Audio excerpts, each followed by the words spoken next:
Hello guys, welcome to our virtual space. Today is a special class because we're having our review. First, what is a fraction? Okay, a fraction is not just two numbers. It refers to a part of something and in fact represents a whole number divided into equal parts. But which number is each one? Well, the denominator refers to that number below the fraction, and the numerator refers to the number above the fraction.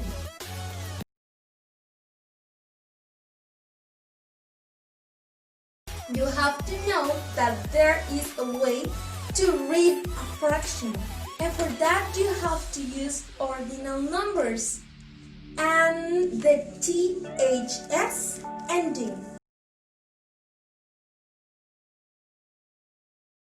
Will help you to identify differences between amounts and for this class between fractions. The number one is equal, and it's two parallel lines that represent the same value of something. The next one is not equal symbol, and it's represented by two parallel lines and one in diagonal that represent different values between them. The next one is less than symbol, and it's a perpendicular line that forms a V to the left that represents that the first value is smaller than the other. The next one is greater than, and it's perpendicular lines that form a V to the right and represent that the first value is bigger than the other.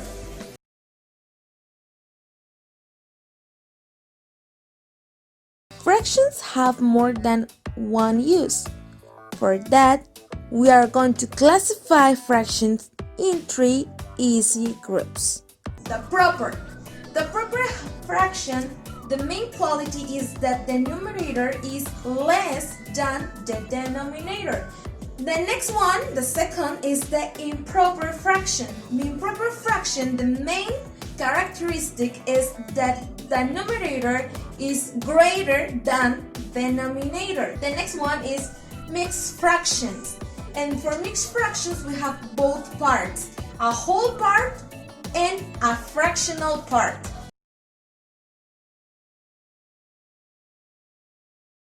What is the equivalent fraction?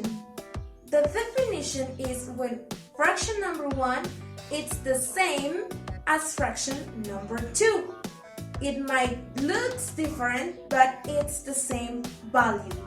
And the next characteristic is that it's made only by multiplying and dividing. And there is one rule that you have to follow to do this process. And the rule is that you have to do the same thing for both numerator and denominator.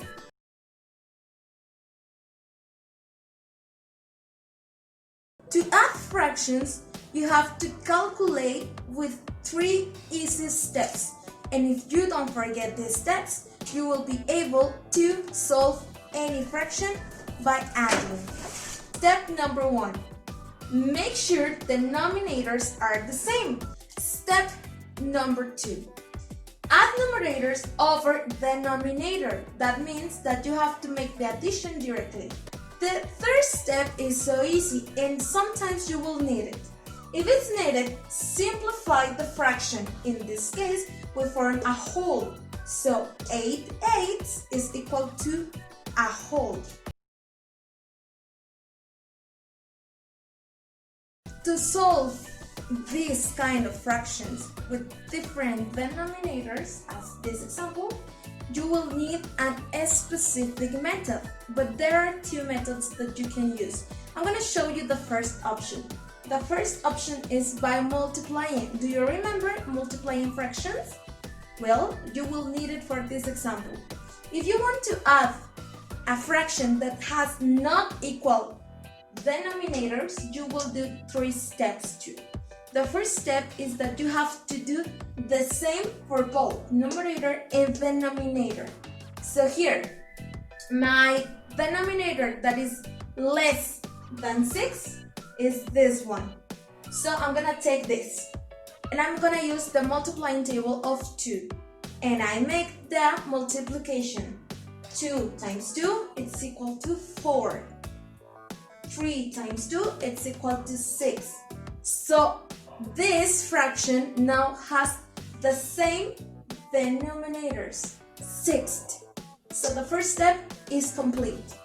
Second step is that you have to make the addition.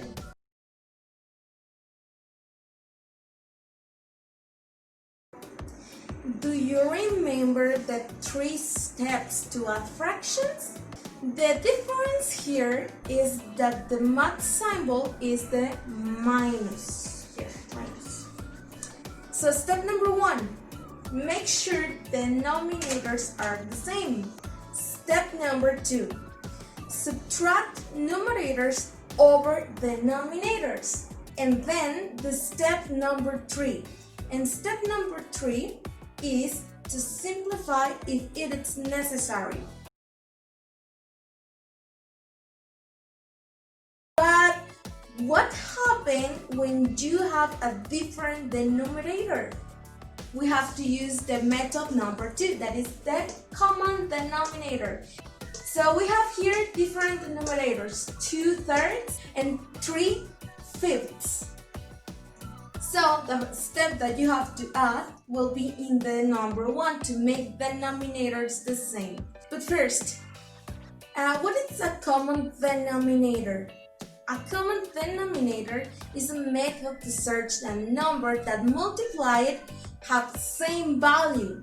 And here is example. 2/3, 3/5. The numerators are not equal.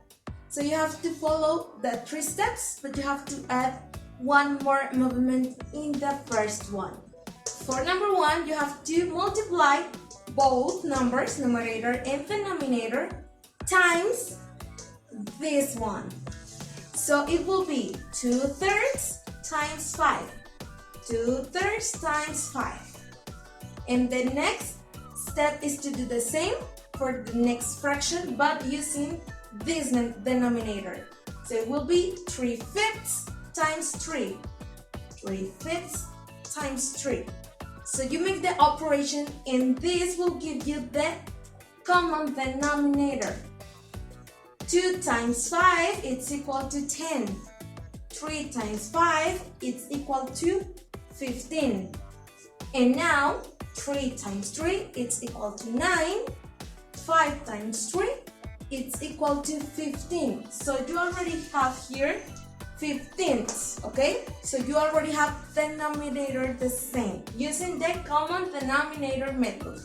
So number 2, step number 2 will be to make the subtraction. If I need to simplify this result, I can do it. But if I can't simplify the result, so we put this, not apply. So this is all for today, and I'll see you in next class.